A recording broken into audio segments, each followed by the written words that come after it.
Hello mga bamo! Today, gagawa na naman tayo ng easy recipes for the holiday season.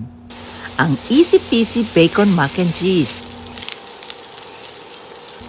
Napakadali lang lutuin ito at bagay rin to sa mga walang oven dahil no-bake siya. Mas feel ko lagyan ng 2 kinds of cheese or more dahil sa sobrang hilig ng mga apo ko sa cheese. At of course, additional yumminess na rin.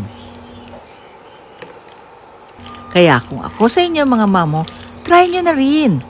Isama nyo na ito sa mga lineup nyo para sa mas madali at easy recipes for your Noche Buena. O kita nyo naman ha, bago iserve, naglagay uli ako ng cheese. Kasi nga, my family loves cheese. Ang kulit ha! Happy tummy, happy family!